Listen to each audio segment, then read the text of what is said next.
መስቀል አድንም የሚያድነው ኢየሱስ ነው። መስቀል እንጨት ነው። መስቀል የተረገመ የሚሰቀልበት ነው። ኢየሱስ ስለ ዓለም ኃጢአት እርግማን ሆኖ ተሰቅሎ ኢየሱስ ይወደዋል። ጋሼ ተወደዋል። በክርስቶስ ደም የተሸፈኑ ይሁኑ። እኔ እንደዛ አይነት ነገሮች ነው አሁን አልገባ ያሉ። ኦኬ የወጣቱ ልጅ አይደለም ወይም ደግሞ ይሄ ፕሮቴስታንቱ አይደለም። እኛ ካህን ተብዬው መስቀል ይዘው ምን ለማድረግ ነው የሚከራከሩት?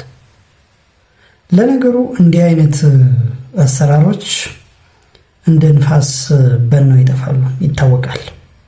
ለማንኛቸውም ይሄ መንገድ ላይ ያለው በጣም እየረበሸ ነውና የሚመለከተው አካል ተገቢውን እርምጃ ቢወስድ ይሻላል። መንገድ ሰዎች የሚንቀሳቀሱበት እንጂ የሃይማኖት ነገር የሚሰበክበት መሆን የለበትም። ሃይማኖትን የፈለገ ሰው ቦታ ያለው ሁሉ። ወደዚህኛው ተንኮል እንግባ። ጎሚስታ ተንኮል በጣም ነው የገረመኝ። ጎሚስታ ትሰራለች። እቺን ከስፖንጅ ጋር አመሳስሏት ልክ ጎማ እንዲቼክ እያደረገ ሁለተኛ ቼክ ለማድረግ ሲል ነክሮ ቶሎ ማውጣት ሲገባው እዚች ጋር ነው የሚደብቃት፣ እዚች ጋር። ከዛ በኋላ እቺን ጭምቅ ያረጋትና አውጥቶ ቀስ ብሎ ይደብቅና እንትን ውስጥ ስፖንጅ ውስጥ እንደዚህ ደብቆ ቼክ እያደረገ እየመሰለ ይወጋል። እንደዚህ አውጥቶት ማለት ነው። ይወጋል። በግልጽ እያየ ነው ማለት ነው። እንደዚህ ይወጋታል። ከዛን እዚች ውስጥ መልሶ ይከታታል። ከዛም ባዶ ስፖንጅ ቼክ ያደርጋል። ይሄ ጎሚስታ ምን ቤተክርስቲያን ነው? በጣም ነው የሚገርመው። እግዚአብሔር እንዲህ አይነት ተንኮል ስራ ነገሮችን አበላሽተው ነው ስራ መስራት። በጥራት የሚሰራ ከሆነ እኮ ደንበኛ ሁል ጊዜም ይመጣለታል። ለማንኛቸውም ግን ይህ ኮሮና የሚባል እንደገና ሊመጣ ነው እየተባለ ነው። ለእንደኛ አይነቱ ምንድነው እሱ የሚኮነው? አሁን በቡሃ ላይ ቆረቆር ይላል የሀገሬ ሰው ሲተርት። ስንት አዘቅት ውስጥ አለን። ይሄኛው ተደገመ። ደግሞ አመጣጡ በጣም ተደራጅቶ ነው የመጣው ይባላል። እስቲ ዝሙት ነው። የኮሮና ቫይረስ ተመልሶ መምጣቱ ተሰማ። በአሜሪካ በአስደንጋጭ ሁኔታ የኮቪድ-19 ማዕበል እንደገና መቀስቀሱ የተገለጸ ሲሆን በስታንፎርድ ዩኒቨርሲቲ የሚመራው ዌስት ዋተር ስካን መረጃ እንደሚያሳየው የቫይረሱ መጠን ከሐምሌ ወር ጋር ሲነጻጸር በነሐሴ ወር ከ105 በመቶ በላይ ከፍተኛ ጭማሪ አሳይቷል። በአሁኑ ወቅትም በአሜሪካ ከ47 በላይ ግዛቶች ውስጥ የኢንፌክሽኑ መጠን በአስፈሪ ሁኔታ እየጨመረ መሆኑ ተረጋግጧል። ሰዎች በብዛት ተሰብስበው መቀመጣቸው ቫይረሱ ራሱን አሻሽሎ በአዲስ መልክ መለወጡና ቀደም ሲል ከክትባት የተገኙ የሰውነት የመከላከል አቅም እየደከመ መምጣቱ ለዚህ ፈጣን ስርጭት ዋና ምክንያቶች መሆናቸው ተገልጿል። የጤና ባለሙያዎችም ህብረተሰቡ አደገኛ ስጋት እንዳይገጥመው መደበኛ ክትባቶችን እንዲወስድ፣ ሲታመም አስቀድሞ እንዲመረመርና አስፈላጊውን ጥንቃቄ ሁሉ ማድረግ እንዳለበት አሳስበዋል። የእናንተን ሀሳብ አስተያየት በኮሜንት አጋሩን። እግዚአብሔር ይጠብቀን። እንግዲህ መቼም እኛ ሁልጊዜም በሱ እጅ ነን። አሁን ደግሞ እንደዚህ ተደራጅቶ ሁለመናውን ቀይሮ ከመጣ ከባድ ነው የሚሆነው፣ በተለይ ለኛ። በነገራችን ላይ ትላንት አሜሪካ ያየ ነው ኮሮና እንደ ኮሮና ከሆነ ዛሬ እዚሁ ሀገራችን ላይ ይሆናል። የትም ጥግ ዓለም ያየ ነው ዛሬ እዚቹ ቅርብ ይሆናል። ምክንያቱም የስርጭቱ መጠን በጣም ከፍተኛ ስለሆነ ኮሮና ከባድ ነው። እግዚአብሔር ምሮናል በመጀመሪያው። አሁንስ ለማንኛቸውም እስቲ የገዱ ነገር ብዙዎችን እያጨቃጨቀ ነው። ፓርኪንግ ስራ መስራታቸው ብዙዎችን እያላተመ ነው። እስቲ ከዚህን ጀመር ከኤርሚያስ። አቶ ገዱ ዛሬ አግኝቼው ነበረ። እሱ አላየኝም፣ እኔ አይቼዋለሁ። ሰላም ስለው ራሱ ሰላም አለኝ፣ ግን አላወቀኝም። በጣም ይገርም። እንትን አግኝቼ ሜሪላንድ መኪና ምን እንደሚባለው ኤምቪ ሜሪላንድ ነው እየኖረ ያለው ማለት ኤምቪ አግኝቼው ነበር። በቀንነት ነበር ሰላም ብሎ የነበረው። እንደማንኛውም ሰው ሰላም አለኝ። በቃ አላወቀኝም ብዬ ታውኩት። ዛሬ አሁን አራውንድ 10 በዚህ 10 AM ማለት ነው። አዎ ኤርሚያስ እንዳንተ የሚገርመኝም የሚያስቀኝም ሰው የለም። በመጀመሪያ ደረጃ አቶ ገዱን ከመተቸት በፊት ንፍጠን ተናፍጠ ስቱዲዮ ግባ አትበልብን። ራሱን የቻለ እኮ ፕሮቶኮል አለው ማለት ወደ ካሜራ ስትቀርብ ተናፍጠ ግባ። ንፍጥን ሳጠርግ አሁን አቶ ገዱ እንደዚህ ነው። ከዛ ወደ ጉዳዩ ስንገባ ምን ይሁን ሰላም ላቸው ነበር። ሰላም ስላቸው ሰላም አሉ። በቃ ሰላም አሉ። ሌላ ምን? እሺ ሰላም አልካቸው፣ ሰላም አለ ሰውየው። ከዛስ ትልቅ ባለስልጣን በጣም ከፍተኛ ቦታ ላይ የነበረ አሁን ደግሞ የሚሰራው ደግሞ ፓርኪንግም ሊሰራ ይችላል። ልታመሰግነው እኮ ነበር የሚገባ። እንደውም የመጀመሪያው ኢትዮጵያ ውስጥ ያለ ባለስልጣን ከነበረበት ወርዶ እንዲህ አይነት ስራ ይሰራል ተብሎ ማክበር መቻል ነበረበት። ለምን? አንተም ታውቋል። አሁን አንተ የኢህአዴግ ባለስልጣን ነበርክ። እንግዲህ ተሰደህም ሄደህ እንግዲህ አንድ ቀን መልካም ወሬ ሳታወራ ዕድሜህን ጨረስከው። እንዳንተ እንዲሆን ነበር የፈለግከው አቶ ገዱ ደግሞ የራሴን ስራ ልስራ ብሎ የሚሰራውን ስራ ታየ። ለማንም ዜጋ ለኢትዮጵያ ለሁላችንም ክብር ነው ያሰጠው። በቃ ከፍተኛ ስልጣን ላይ ነበር። ፖለቲካው የየራሳቸው ጉዳይ ሊኖር ይችል ይሆናል። እንዴት ወጣ አንተ እንዴት ወጣ በምን ወጣ ምናምን ነገር አናቅም። ያው የኢህአዴግ ባለስልጣን እንደነበርክ ግን ያው እናውቃለን። ግን አንድ ቀን ሰላም አውርታ አታውቅም። እሳቸው ግን ሄደው በቃ የሚሰሩትን ስራ እሰራለሁ ብለው ወሬ እንዳንተ ትቶ በቃ ፓርኪንጋቸውም እየሰሩ ነው። መጻፍ ነበር ወደፊት ሊጻፍላቸው የሚገባ ነበር። እኔ በበኩሌ አቶ ገዱ እኔ እንደ አንድ ኢትዮጵያ ክብር ነው የሰጡኝ። እንደውም የዛ ሀገር ያለ መንግስት እንደውም ይሄን ነገር እንዲያቃርጋችሁ እንዲህ አይነት ቦታ ላይ ነበር ብላችሁ ነው ወይ ቤትም አንዳንድ ነገር ብታሰጧቸው አሪፍ ነበረ ለማለት ነው። እና እንደው ወሬ ንፍጥህን ግን እንዳልኩ አስተካክል ግባ። በቃ ይሄ ያው ያላት ብዙዎች ያላት ተመስላየው ነው ባይዘ ምንም እሳቸው የሰሩት ስራ ምንም የሚያሽሟጥጥ ነገር የለውም። ምንም ነውር ነገር አልሰሩም። እንደውም ትልቅ ክብር ትልቅ ቦታ ሊሰጣቸው ይገባል። በዚህ አርአያነታቸው ነው አብዛኛውን ያየሁት። ምክንያቱም ትልቅ ባለስልጣን ነበሩ። እንግዲህ ይህ የሚያመለክተው ዝቅ ብለው እንደዚህ መስራታቸው አልዘረፉም፣ ሀገርን አልመዘበሩም። ስለዚህ እንደ ምሳሌ የሚቆጠሩ ናቸው። ትልቅ ቦታ መሰጠት ያለበት ነው የሚል ነው። ይህ ወንድማችንም ንግግሩ ደስ ይላል። ያው ፖዚቲቭ ካየ ነው። አቶ ገዱ አንዳርጋቸውን እዚህ ፓርኪንግ እየሰሩ የሚያሳይ ምስላቸውን ማህበራዊ ሚዲያ ላይ አይቼ ሁለት ነገር ነው የተሰማኝ። አንደኛው በጣም ነው ያደነኳቸው። ምን አይነት በእውነት ጨዋ ያሳደጋቸው የጨዋ ልጅ። ይሄ በህወሓትም የሌብነት ዘመን አሁንም ብልጽግና የሌባ ዘመን ነው። ያው ቀበሌ እንኳን የመራ ሰው ቢሊዮነር የሚሆንበት ዘመን ላይ ንጽህናቸውን ጠብቀው የኖሩ ሰው መሆናቸውን ስላየው በሆነ በጣም አክብሬያቸዋለሁ። ሌላው ግን በእውነት ይሄ ሀገራችን የሚመጥን አይደለም። እኚህ ሰው የውጭ ጉዳይ ሚኒስትር ተብለው የጠቅላይ ሚኒስትሩ አማካሪ ተብለው እዚህ ፕሬዝዳንት ትራምፕን ያናገሩ ሰው በእውነት በዚህ ደረጃ ላይ ሲገኙ ሳይ እኔ በእውነት ልቤ በጣም ነው ያዘነው። በእውነት እንባ ነው የተናነቀኝና መንግስት እንደው አይደለም ለሳቸው ኢትዮጵያን ተመልሶ ለሚወጉ ሰዎች እንኳን ምሕረት ተደርጎላቸው ወጥተዋል አይደለ? ዛሬ ከጥላት ጋር ተሰርፈው ለሚወጉን እንኳን ምሕረት ተደርጓል።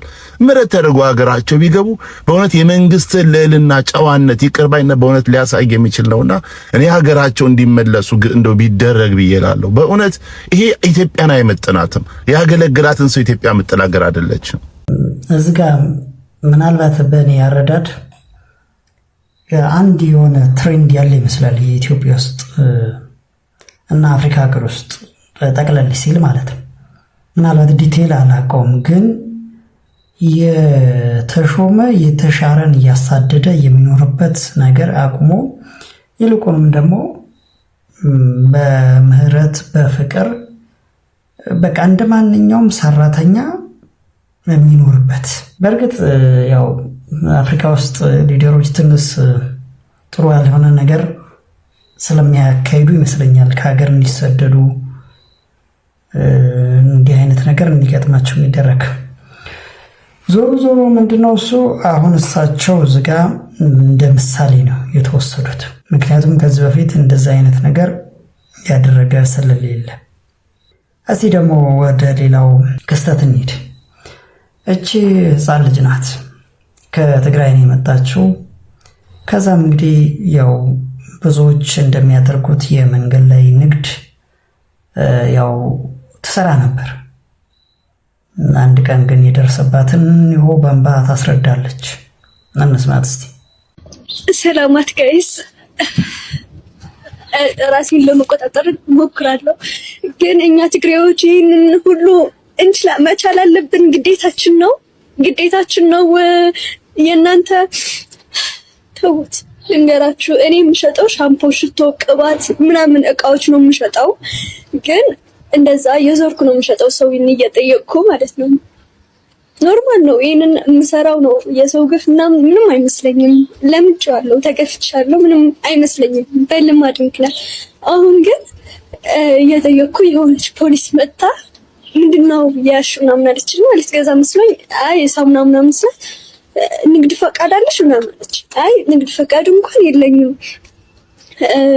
ግን ከትግሬ ስለመጣው ተቸግሬ ነው መጥቼ መጠለያ ስላላገኘው ወይ ደግሞ ተቀጥሬ እንዳልሰራ ደግሞ ህፃን ልጅ ነሽ ስላለኝ ነው ስላት፣ ደግሞ ከትግሬ ነሽ ድሮም አውቄ ነበር ብላ ሁሉም እቃዎቼ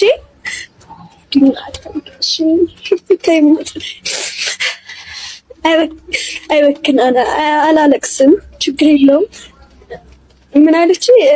ድሮም ከትግሬ እንደሆንሽ አውቄሽ ነበር ገብቶኛል ምናምን ብላ ወሰደችው ሁሉንም እቃዎች እና በእናትሽ የመሰፈሪያ እንኳን የለኝም ምናምን ስላት ይህንን ሰውና ይህንን ፊቴ ላይ ወረወረችው። ሴት ሆና ግን ይሄ የታክሲ ሆንሻል ብላ ፊቴ ላይ ወረወረችው። ተወርውረው ችግር የለውም። እኔ ተወርውሮብኛል፣ ፊቴ ላይ እንትን ተብሎብኛል፣ ምንም ነገር ግን ትግሬ ስለሆንኩ ብቻ ይህንን ግፍ መድረስ አለበት የኔ ነው። ይደብራል። በቃ ተውን እንኖርበት። እኛ ሰርተን መለወጥ አንችልም ትግሬ ስለሆንኩ ብቻ። እናም አሁን ተረጋግቻለሁ፣ ችግር የለውም። ለበጎ ነው ሁሉም ነገር። አሁንም ስጋ ነው የምበላው ለሶስት። ዘረኝነት ግን ይብቃ፣ በቃ ዘረኝነት ይብቃ። ማረኝ። ለሁሉም ሼር አድርጉ እና መንግስት ይስማ። ዘረኝነት በጣም የሚያስጠላ ቆሻሻ ነገር ነው። የእውነቴን ነው የምላችሁ፣ በጣም የሚያስጠላ ነገር ማለት ነው። ማለት ካበረታታችሁ አበረታቱ፣ ካልሆነ በቃ ተው። እግዚአብሔር ላይክ ሰውን ማስለቀስ፣ የሰውን ልብ ማሳዘን ነገ ከነገ ወዲያ ዋጋ ነው እንድትከፍሉ የሚያደርጋችሁ። እኔ አላቅም፣ በቃ ማለት በጣም የሚደብር ነገር ነው። እግዚአብሔርን ከምሬ ነው ብላችሁ፣ በጣም ቆሻሻ ነገር ነው ዘረኝነት፣ በጣም ቆሻሻ ነገር ማለት ነው። በቃ ላይክ ሰፊውን ልባችሁ፣ አእምሯችሁን አስፉት ፕሊስ። እግዚአብሔርን በቃ ላይክ የሆነ እንዴት ነው ጌታ እንኳን ከነገድ ከቋንቋ በቃ ከዘረኝነት አይደል ይዋጀን። እባካችሁ በቃ ማለት ከዚህ ሁሉ ነገር ውስጥ ውጡ ፕሊስ። እንደ ሰው እንደ ሰብአዊ ሰው ሰብአዊነት ተሰምቷችሁ የምታደርጉትን ነገር አድርጉ። በጣም ነው የሚያስጠላው። በቃ የመጨረሻ ነው የሚያስጠላው ዘረኝነት። የእውነቴን ነው የምላችሁ። ነገ ከነገ ወዲያ ዛሬ አይመስላችሁም እንጂ ዋጋ ያስከፍላል። ሰውን እንደ ሰውነቱ አክብሩ። ሰውን በሚያደርገው ነገር አክብሩ። በዚያ መዝኑት። በቃ በእናታችሁ የሚያስጠላ ነገር አታድርጉ። በጣም በዝቷል። በጣም በየቦታው በቃ በየቦታው እግዚአብሔር እሱ ይታረቃል። እውነት አሜን። በጣም የሚያሳዝነው ልጅቷ እንደተናገረችው እንግዲህ የፖሊስ ናት አለች። እንግዲህ ለህዝብ ደህንነት የቆመ ህዝብን በፍትሃዊነት የሚያገለግል ተብሎ እሱ መሆኑን የሚያሳዝነው። በእርግጥ አሁን ላይ እየሆነም ያለው ከእንደዚህ አይነት ሰዎች ነው እንጂ ህዝባችን አንዱ ለአንዱ ያዝናል። ሁሉም በጊዜ ይቋጫል፣ ግድ የለም። ሁሉም ከጊዜ አያልፍ፣ ሁሉንም ጊዜ ይዳኛል። ዛሬ ላይ የነበሩ እታች ይሆናሉ፣ እታች የነበሩ ከላይ ይሆናሉ።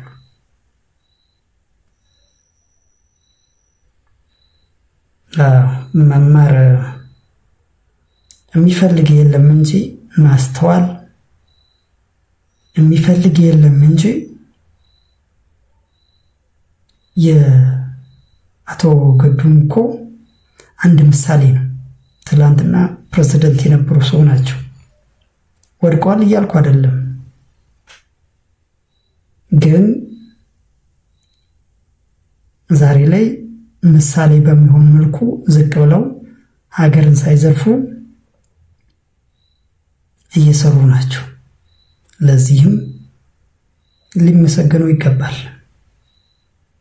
ስለዚህ ዛሬ ላይ ሁሉን ነገር ይዣለሁ ማለት ለነገ ዋስትና አይሆንም እና ከዛ አስተሳሰብ እንውጣ። አንተ ወደ ፈቅደህ የተፈጠርክበት የተወለድክበት ብሔር የለም።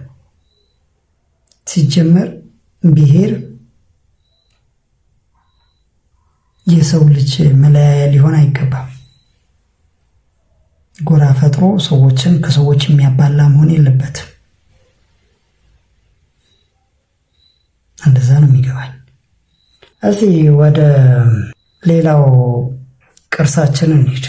ስለ ፊደሎቻችን ማን ያዘዋል ነው ይህን ፖድካስት ያደረገው እና በጣም የገረሙኝን ነገር ባጭሩ ግን ጥያቄ እንደ ጥያቄ ላነሳ ስለፈለኩ ነው።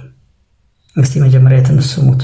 የኢትዮጵያ ፊደል ዓለም ላይ ካሉ ከሁሉም ፊደሎች ምን ለየት ያደርገዋል? በጣም ልዩ የሚያደርገው ነገር ምንድነው? አብዛኞቹ አልፋቤት ዓለም ላይ ያሉት ከእንስሳ ምሳሌ አድርገው ከሚያዩት ነገር አብን የመሰሉት ከበሬ ነው። ኦሜጋን የመሰሉት ከቤት ከሚገባ ኖርማል ሼፖች ከእያንዳንዱ ከሚያዩቸው ሼፖች ፊደላቸውን ነው የጻፉት። ኪንጊዛና ግን ከ5500 ዓመት በኋላ የክርስቶስን ብርሃንና በአባ ሰላማ በሚቀበልበት ሰዓት እሱንስ ኢየሱስን እያው ሼፑን እንደ ሰው ተራምዶ ሰብኮንሽስ ማይንዳችን ይሄ ሁሉ ነገር የሰጠንን ብሎ ምሳሌ ሲያገኝ የሰው ሼፕ አልፋቤት ፈጠረ። ከዛ በፊት የነበሩት ሁሉም እስካሁን ሌሎችም በአጠቃላይ ያሉት ኮምፕሊትሊ እንስሳ ላይ ኔቸር ላይ ኤግዛምፕል አድርገው እንጂ የሰውኛ ሼፕ የላቸውም። ለምሳሌ ሀ ሼፕ ከየት ነው የወሰደችው? ሀ ሐሳብ ነው። እሺ ከላይ ነው ሰብኮንሽስ ማይንዳችን ዳውንሎድ የተደረገበት ነው። ሀ አምስተኛው ሲኮንስ ነው። ለምሳሌ ሀ ወደ ላይ ነው፣ ሐሳብ ነው ሰብኮንሽስ ማይንዳችን ማለት ነው። ኮንሽስ ማይንዳችን ደግሞ የሀ ግልባጭ በ ነው። ሀ ብርሃን ነው፣ ከፈጣሪ የሚያማክረን ብርሃን። የሀ ግልባጭ ደግሞ በ ነው which is conscious ማይንዳችን ጥያቄ የሚጠይቀው ሀሳቡን የሚያማክረው። ኮንሽሱ በበ ነው፣ ቤት ነው፣ የአካላችን ቤት ነው። ሰብኮንሽስ ማይንድ ደግሞ የሚመክረን የሚያማክረን ብርሃኑ ሀ ነው፣ ሐሳብ ነው። ስሞል ሌተርም የሆነበት ምክንያት ለዛ ነው፣ ለጥያቄ ነው። ለምሳሌ ከፊቴ ጋር እንዴት ነው የሚገናኘው? ከሰውነቴ ጋር እንዴት ነው የሚገናኘው? ስቴፕ ባይ ስቴፕ እንጀምር። እሺ የመጀመሪያው 20 አልፋቤቶች አሉ። እነዚህ አልፋቤቶች ከ1 እስከ 10 ከ20 ደግሞ እስከ 100 የዳይሜንሽን ነምበር አላቸው፣ ቁጥር የተሰጣቸው። አብ የመጀመሪያው ነው። አብ እዚህ ጋር የመጀመሪያው 1 ነው። አብ the first አብ ጠብ ሲል the first vibration የመጀመሪያው ዳይሜንሽን ነው። ከዛ ያ ጠብታ ጠብ ሲል ዌቭ ሙቭ ማድረግ ሲጀምር ቤቱ ገባ ማለት ነው፣ አብ ይሆናል። ሁለተኛው ቤት ነው። ከቤቱ በኋላ ደግሞ ሶስተኛው ዳይሜንሽን ገ ነው። ገ ደግሞ ወገባችን እንዲታጥፋ ማለት ነው። ከሰለብረማችን ከጎናችን አንስቶ አንገታችን ሲታጣፍ ማለት ነው። የባክቦን ሰለብረሙ። ደ ደግሞ ደረታችን ነው። ደን ምንድነው እሱ ነገርየው? ባዮፊዚክስ ነው ወይስ ምን የሆነ? በእርግጥ አምናለሁኝ። በእርግጥ ትንሽ መንፈሳዊ በተለይ በኢትዮጵያ ኦርቶዶክስ ተዋሕዶ ቤተክርስቲያን ውስጥ ያሉ እውቀቶች ረቀቅ ያሉ በኖርማል በአቨሬጅ ማይንድ አንደርስታንድ ማናረጋቸው ነገሮች አሉ። የስፒሪቹዋል አፕሮች የሚያስፈልጋቸው ነገሮች አሉ ብዬ ነው የማምነው እኔ። ይሄኛው ግን እዚህ ጋር እውነትም ያስበላል። ሲጀመር ፊደሎቹ የራሷ ፊደል ያላት የራሷ ቁጥር ያላት አይደለች ሀገር። ዝም ብለው አይመጡም። ዝም ብሎ የሆነ ቀደምት አባቶቻችን በጣም ጠንካራ ነበሩ። ጠንካራ ማለቴ በመንፈሳዊ ከእግዚአብሔር ጋር ያላቸው ቁርኝት በጣም ጠንካራ እንደነበረ ይታወቃል። ስለዚህ ከዛ የተሰጣቸው እንደሆነ ያም ደግሞ ምሳሌ ከዛ ከመንፈሱ ከእግዚአብሔር የተሰጣቸው እንደሆነ ነው ማምነው። ከዛም ትርጉም እንዳለው ፊደሎቹ እንደውም ለምሳሌ ምን ማለት ነው ሀ ሲባል ሀ ምን ማለት ነው የሚለው ትርጉም አለው በቤተ ክርስቲያን። ስለዚህ ከሰውነታችን ነው እነዚህ ፊደሎች የተወሰዱት ቢባል ከፊዚክሱ አንጻር ምናልባት አይደል ነው ሜታም ፊዚክስ በሉት ምንም አይነት ብቻ ረቀቅ ያለ ነው። በሳይንስ ምናልባት እንዲህ ነው ብለን ቁጭ ማናደርገው ሊሆን ይችላል። የሆነ መንፈሳዊ እይታዎችን ስፒሪቹዋል አፕሮች መኖር አለበት። ይህንን በትክክል አንደርስታንድ ለማድረግ ያ ነው። ወደ ሩት እንግዲህ ያው የቁንጅና ውድድር ላይ ቬትናም ደርሳ ያደረገችው ንግግር ነው በጣም ብዙዎች ሲነጋገሩበት የነበረው እና ያው እህቷ በአጋጣሚ ታግታ ያው ተለይታታለች። ከዚህ ዓለም በሞት ተለይታለች። እንግዲህ በጣም የሚያሳዝነው እሷ አይደለም እኔ የገረመኝ የእሷ ጥንካሬ። ብዙዎቻችን እንዲህ ከምንወዳት አብረን ካደግናት እህት ወይ ደግሞ ወንድም ወይ ሌላ ፋሚሊ ብቻ ስብር ይላሉ። በጣም የእሷ ጥንካሬ፣ እልህ፣ ቁጭት ለካ እንደዚህም አለ እንዴ የሚለው ነገር ነው እኔ ያስተማረኝና እስቲ ትንሽ ስማ። ሰላም ጤና ይስጥልኝ። ኢንቻው ቪየትናም Our chairwoman, Ms. Julia Molly, organizers, judges, beauty pageant queens, and everyone who's watching online. Good morning. I want to start by saying thank you. Thank you for creating this platform. Because of Miss World, the world is healing. We are not only here to be seen as a beauty queens, but we are here to see others. My name is Rutir Galam, and I'm representing my beautiful country, Ethiopia. How many of you know that Ethiopia is in the year of 2018? All right. Yeah. Because we have our own calendar system. We are the cradle of humankind, 30 months of sunshine, the birthplace of coffee, and a breathtaking landscape. But behind my flag, let me tell you what brought me here, my strings behind it. My story began with a loss. I lost my mother when I was 1. My father sacrificed his whole life to raise us and give us the better future. While he was not around, I used to abuse, and my sister used to go through illness. Just a week before coming here for Miss World in Vietnam, I got the baddest news in my life. The sister I carried for years, she got killed by my best friend of 10 years.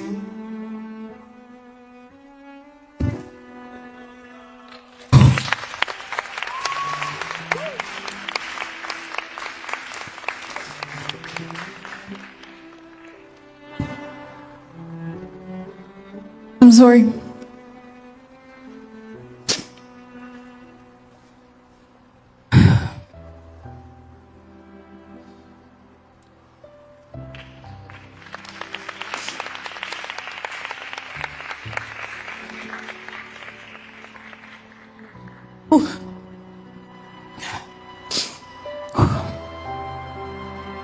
My sister got killed by my best friend of 10 years that I believed with her partner.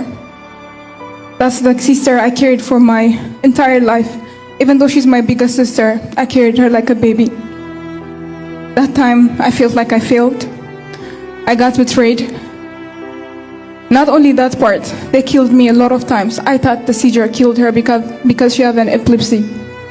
But that day, my sister was found in a suitcase, not in one, but in two, just before a week coming here. People told me, be strong. I know what I lost. I know why I'm here. I'm here not because I'm a cold-hearted person. I'm here because I have a responsibility. I'm here because of my father, my sister prayer. I am here because of the responsibility the government Ethiopian gave me. I am here because I made a promise. I made a promise for a woman and children that I will advocate for them and cheer for them. I cannot break that. So I packed my bags because I chose to leave and change my pain to a purpose. Through my project, The Silent Struggle with Women Empowerment and Youth Development, I did a tour in my country so that I can help children that get abused.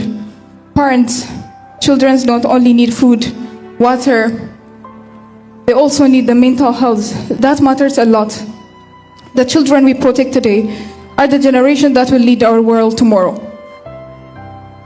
And with women empowerment, I'm helping women with fistula, with Dr. Catherine Hamblin Fistula Center in Ethiopia. Imagine a woman giving birth, but she's left of licking urine and stool. I am here to advocate for them and create awareness. These women are being isolated by their husband, by their community, and more. Healing the girl with a fistula is not only treating the disease, it's also giving their dignity and women empowerment back. My motto is, be the light that help others shine. In Ethiopia we say, work በእሳት ይፈተናል. That means a gold is tasted by a fire until it's known its value. I have been tasted by a fire, but the fire did not destroy me. It had violated my strengths and my purpose. So to every woman, every child, and everyone watching here today when I speak, you can be broken without being defeated.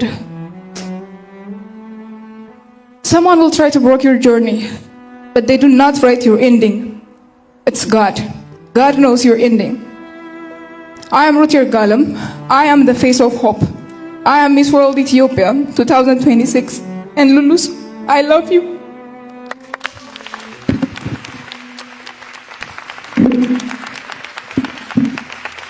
Ladies, put your hands together for እግዚአብሔር ያበርታሽ። ስለዚህ በአስፈላጊ ቦታ ሁሉ ከጎኗ ልንቆም ይገባል። ሀገርን ወክላ ሀገርን ተሸክማ አርአያ ልትሆን ለብዙዎች ጉዞ ጀምራለችና በሚያስፈልጋት ከጎኗ ልንሆን ይገባል። እስቲ ደግሞ ወደዚህ በጣም ግርም ወደሚሉኝ አባት ልሄድ፣ ወደ ሃይማኖታዊ ነገር ማለት ነው። የኛ አባት ድንገት ተነስተው በቪዲዮ በሶሻል ሚዲያ የሚያሰራጩት ነገር አለ። እስቲ ስሙት መጀመሪያ። ባትሰሙ ሰማይ ስሚ፣ ምድር አድምጪ፣ ቤተ ክርስቲያን መስክሪ። ይህንን አስቸኳይ መልእክት መስማት ያለበት ሰው ሁሉ እንዲሰማ ሼር በማድረግ አድርሱልኝ አደራችሁን። 2 ነው መልእክቱ። ነሐሴ 7 ቀን 2018 ዓመተ ምህረት ከሌሊቱ 7 ሰዓት ተኩል ነው የደረሰኝ። እነዚህን 10 የኃጢአት እርኩሰት የፈጸማችሁ ያስፈጸማችሁ ዋይ እያላችሁ አልቅሱ፣ ጊዜው መሽቶባችኋል ተብላችኋል። 1ኛ የሰውን ደም በከንቱ ያፈሰሳችሁ ነፍሰ ገዳዮች። 2ኛ በስልጣን የባለጋችሁ ጉቦኞችና ግፈኞች። 3ኛ ጥላቻን በልባችሁ አንግሳችሁ ቂም የያዛችሁ። እንግዲህ ሁሉንም እነዚህ ኃጢአት የተባሉትን ነገር ነው እየዘረዘሩ ያሉት። እንግዲህ ከሌሊቱ 7 ሰዓት ተኩል እኔ እኮ እንዴ ማን ነው እሱ ለእርሶ የነገሩት? ሲጀመር ከተማ ላይ ቀደም አንድ ቪዲዮ ሰርቼ ነበር። የበቁ አባቶች ክብራቸው የሚገለጥ ሆኖ ከተሰማቸው ራሱ ባት ይቀይራሉ ብለው ሲያስተምሩ ነበር መምህሩ። እነዚህ ደግሞ ገና ምንም ሳይበቁ መልእክት ደርሶኛል 7 ሰዓት 8 ሰዓት። እኔ በጣም የሚገርመኝ አሁን እነዚህን የሚያበረታታ የቤተ ክርስቲያኑ መሪ አሉ። በጣም የሚገርም ነው። ብቻ ግን ዞሮ ዞሮ እግዚአብሔር ይሁነን። ብዙ ነገር ነው ቤተ ክርስቲያኗን የከበባት ብዙ። ይልቅ የአባነ አስገኝ ቀልድ እንስማውና ዝግጅታችንን እንቋጭ። አባ ቤት እንደው ጸልዩልኝ። ምን ብዬ ልጸልይልህ? እንደው ቢናገሯት መሬት የሆነች እሺ፣ ምንም በቃ እንደው ጥበበኛ የሆነች እሺ፣ ሰርታ የማትታክት እሺ፣ ያዘዟትን የምትሰራ እሺ፣ አንድ ነገር የማትቀየም እሺ፣ ንግግሯ ለስላሳ እሺ፣ መልኳ ይቀረሽ የማትባል ሚስት ስጠኝ ብለው ይጸልዩልኝ። እንዴ እንደዚህ ያሉ ሰዎች ቢኖሩ እኛ ስንመነኩት ነበር አሉት አሉ።